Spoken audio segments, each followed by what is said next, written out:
महाराष्ट्र में भक्त हुए श्री त्रिलोचन जी, परम संत सेवी, श्री पंडरीनाथ भगवान के चरणों में ही रहते थे। पति पत्नी दोनों निवास करते थे, उनके कोई संतान नहीं थी, तो इसलिए उन्होंने जीवन भर क्या नियम अपनाया कि जो भी धन आदि उनके पास था, जो भी वैभव था, उन्होंने वो पंढरपुर आने वाले वैष्णवों की सेवा में खर्च करने का उसका मन बनाया कि यहां इतने दर्शनार्थी आते हैं, सबका भोजन प्रसादी सामग्री हमारे घर में बना करेगी। तो श्री त्रिलोचन जी पंढरपुर आने वाले दर्शनार्थियों को घर बुला करके प्रेम से भोजन पवाते थे, और जितने भी दर्शनार्थी दर्शन करके पंढरपुर से जाते थे वो अन्य संतों को कह देते, बोले कहां जा रहे हो? बोले पंढरपुर जा रहे हैं।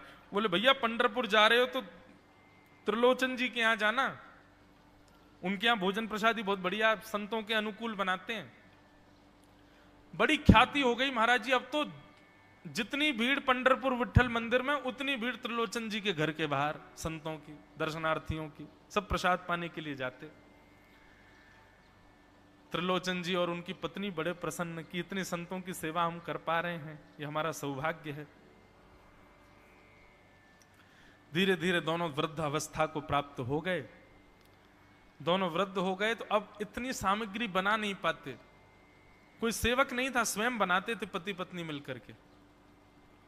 अब तो ऐसा हो जाता, कभी कभी दाल लग जाती, जल जाती, रोटियां सेकते तो रोटियां जल जाती। वृद्ध अवस्था, थक भी गए थे बहुत ज्यादा, तो प्रसाद पवाते तो थे, संत जन बेचारे प्रेम से स्वीकार तो करते, पर अब स्वाद नहीं होता था, तो बेचारे जैसा था उसको पाते, थोड़ा बहुत पा करके चले जाते। धीरे धीरे संतों का आगमन अब कम होने लगा। त्रिलोचन जी इस बात से बड़े परेशान हो गए, बोले भैया संत हमारे घर से आना बंद हो गए, हम क्या करें? तो श्री त्रिलोचन जी महाराज ने यमन बाहर एक बड़ा सा कुछ होर्डिंग जैसा लगा दिया, उस पर लिख दिया कि अंदर कोई संत सेवा आदि के लिए एक सेवक की आवश्यकता है, अगर किसी के अंदर सेवा भाव हो तो वो आकर के भीतर संपर्क करे। बंधुओं एक बात सदैव याद रखना, संत सेवा, ब्रजवासी सेवा, गौ सेवा, इन सब सेवाओं के प्रकल्प में यदि आप सेवक की कामना करोगे तो कहीं ना कहीं किसी ना किसी रूप में ठाकुर जी आएंगे सेवा के लिए। श्रीमद् भागवत में वर्णन आता है कि नंद यशोदा सब जगह जाकर के कहते थे कि गैयाओं की सेवा हो, ब्रजवासियों की सेवा हो, इसके लिए हमको एक लाला हो जाए। इसीलिए ठाकुर जी उनके लाला बनकर के आए, ताकि संत सेवा उनके यहां हो सके। त्रिलोचन जी ने बाहर लिख दिया कि भाई संत सेवा के लिए सेवक की आवश्यकता है, यदि कोई सेवा भावी सेवा करना चाहता है तो भीतर आके संपर्क करे। अब यह बोर्ड पढ़ लिया हमारे श्री पंडरीनाथ भगवान ने, और श्री विठल भगवान एक छोटे से बालक का रूप धारण करके त्रिलोचन जी के यहां पहुंच गए। त्रिलोचन जी के यहां पहुंचे, त्रिलोचन जी बैठे थे। बोले साहब जी, आपने बाहर लिख रखा है संत सेवा के लिए यदि कोई इच्छुक हो तो भीतर आके संपर्क करे, मुझे सेवा करनी है। त्रिलोचन जी और उनकी पत्नी देखें, बोले कितना छोटा सा बालक है, कितना प्यारा है,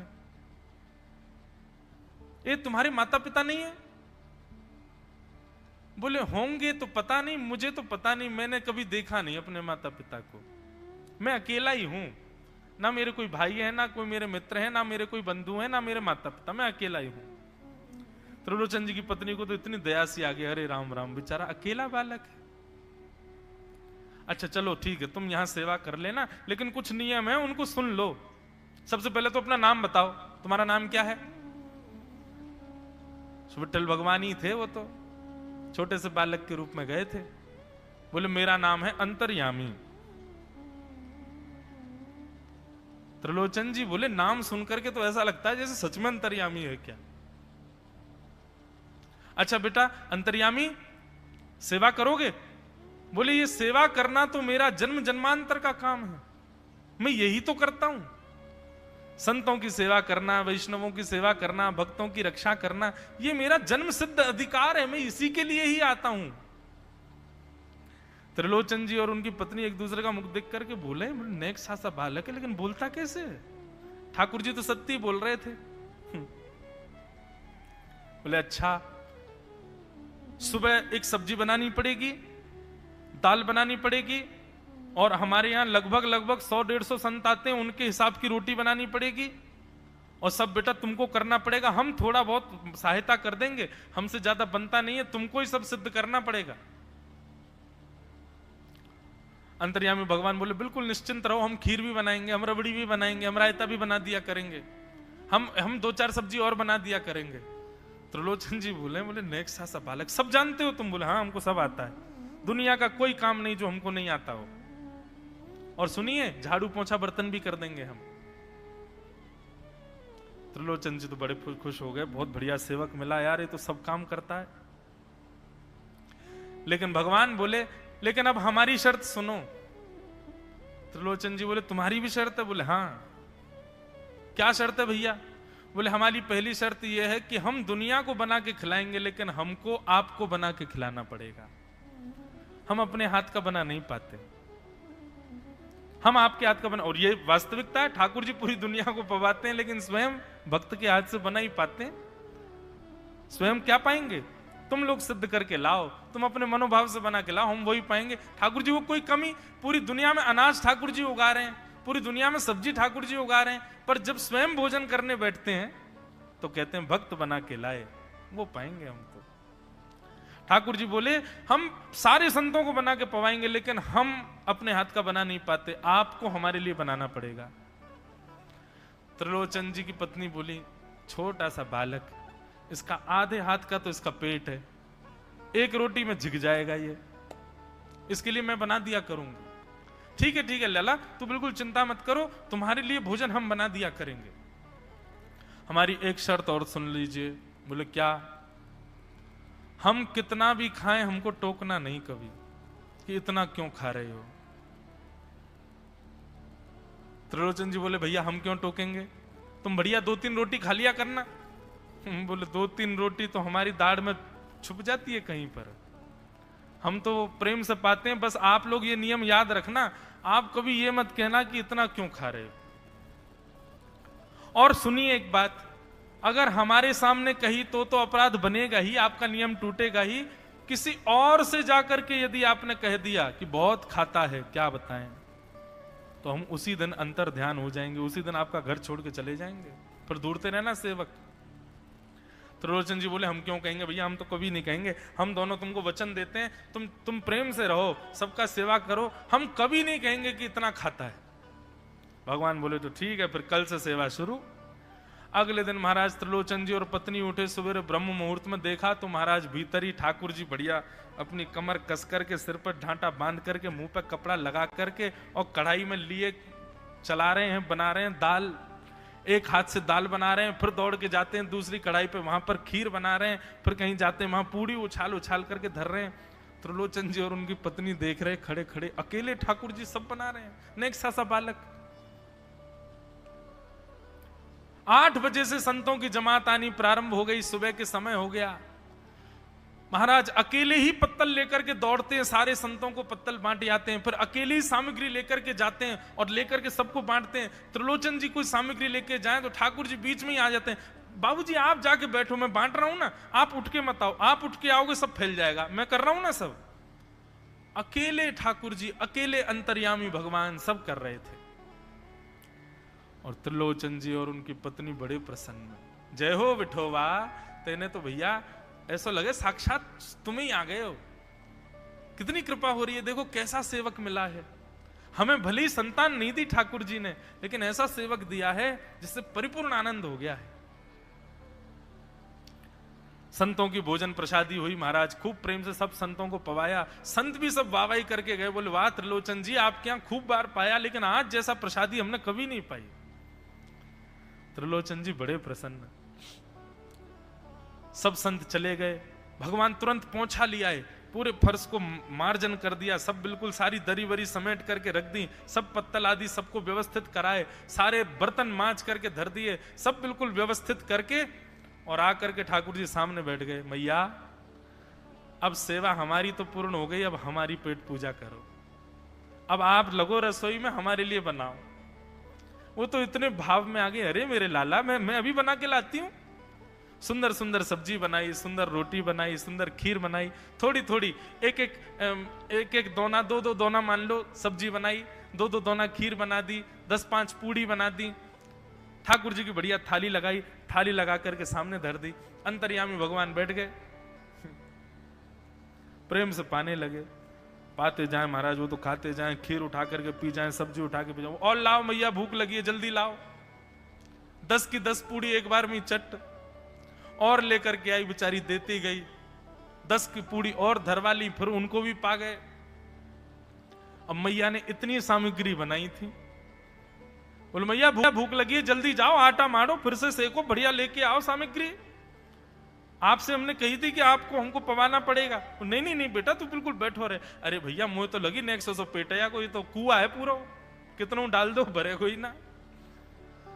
महाराज आटा मारते मारते शाम हो गई, शाम तक ठाकुर जी पाते ही रहे, और खूब पेट भर के पाया महाराज। एक आसन पर अखंड 4 घंटा बैठ करके भोजन किया, और भोजन करने के बाद ठाकुर जी बोले ठीक है सेठ जी, अब आओ, लाओ तेल ले आओ, आपकी नक मालिश कर दूं, आपकी नक सेवा कर दूं, आप थक गए होंगे।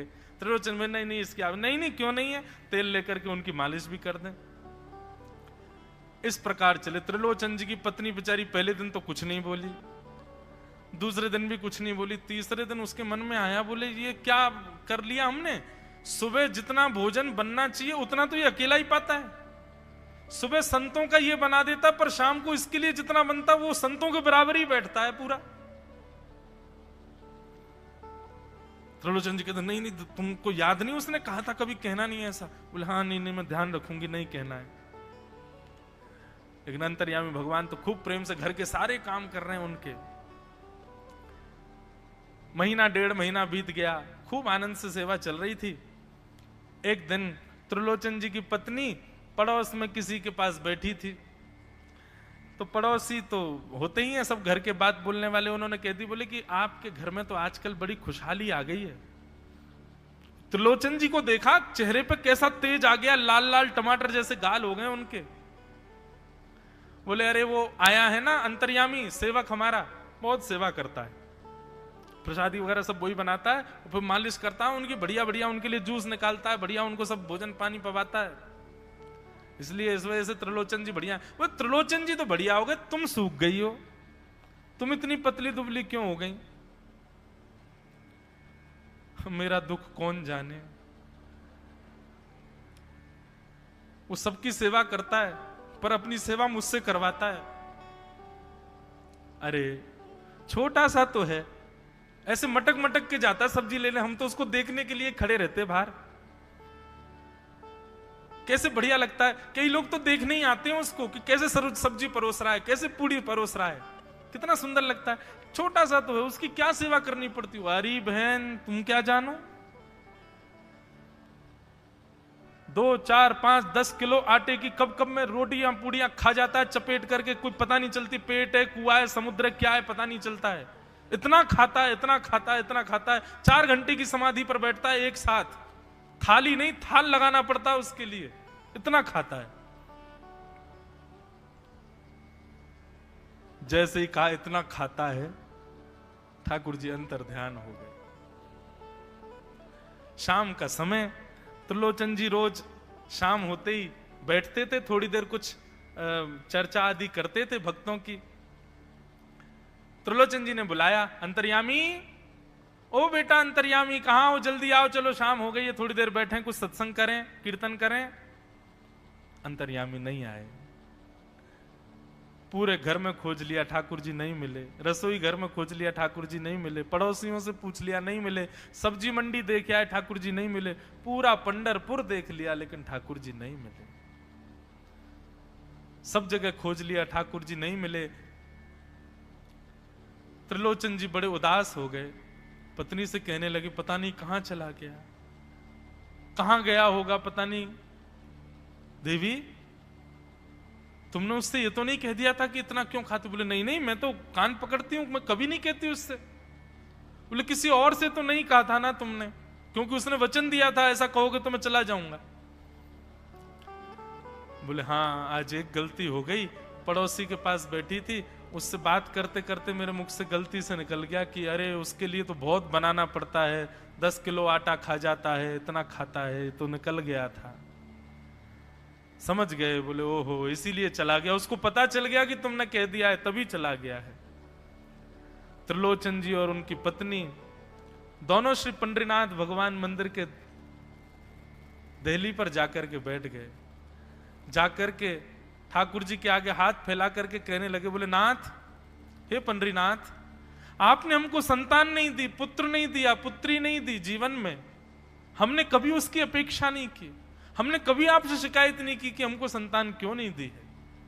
पर नाथ, एक सेवक हमारे जीवन में आया, और जब से वो सेवक आया, हमारे यहाँ संतों की सेवा होने लगी, हमारे यहाँ कीर्तन होने लगा, हमारे यहाँ सत्संग होने लगा, हमारे यहाँ खूब आनंद की उमंग होने लगी।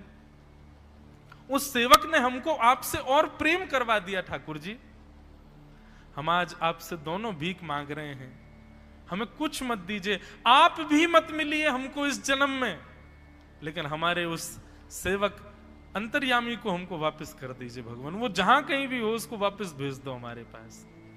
ऐसा कहकर के रुदन करने लगे, नेत्रों से आंसू गिरने लगे, चरणों में प्रणाम करके श्री पंडरीनाथ भगवान को रुदन करने लगे त्रिलोचन जी और उनकी पत्नी। इतने में ही स्वर सुनाई दिया, बाबूजी। अंतर्यामी का स्वर सुनते ही पीछे मुड़ करके देखा तो पीछे तो कोई दिखा नहीं। अरे इधर देखिए, पीछे कहां देख रहे हैं? वापस से पंडरीनाथ भगवान की ओर देखा तो श्री पंडरीनाथ भगवान की जगह ही अंतर्यामी बालक खड़ा हुआ है, सामने खड़े होकर के उनको आशीष दे रहा है। त्रिलोचन जी तो भाव विह्वल हो गए, बोले कैसी कृपा नाथ आपकी। बोले आप ही थे क्या? बोले तो इतनी अच्छी संत सेवा, इतनी अच्छी खीर, इतनी अच्छी पूड़ी, इतनी अच्छी सब्जी, और आपकी जो सेवा, और इतने अच्छे अच्छे सत्संग कीर्तन, ये मेरे अलावा कौन कर सकता है? संतों की सेवा तो मैं ही करता हूं ना। आपने संत सेवा के लिए सेवक मांगा था, इसलिए मैं ही आपके यहां चल करके आ गया। और श्री त्रिलोचन जी पर अद्भुत कृपा करके भगवान ने उनको कृतार्थ किया। बोलो भक्त वत्सल भगवान की जय। अब ऐसी प्रीति ठाकुर जी जब निभा रहे हों तो फिर मुक्ति की कामना कौन करता है? हमें वैकुंठ में जाके ठाकुर जी को नहीं देखना है बंधुओं। हमारा उद्देश्य ये नहीं है कि हम वैकुंठ में ठाकुर जी का दर्शन करें। हम जहां हैं, जिस स्थिति में हैं, जिस अवस्था में हैं, हम ठाकुर जी को वहीं देखना चाहते हैं। हम इसी के लिए भजन कर रहे हैं, इसी के लिए भक्ति कर रहे हैं, इसी के लिए कथा कर रहे हैं कि ठाकुर जी यहीं आओ और यहीं कृपा करके हमको दर्शन प्रदान करो। बोलो भक्त वत्सल भगवान की। श्री सुखदेव जी महाराज कहते हैं, परीक्षित तुम मुक्ति की कामना मत करो, तुम भक्ति की कामना करो। भक्ति की कामना से यदि जिज्ञासा रत होगे तो इन 7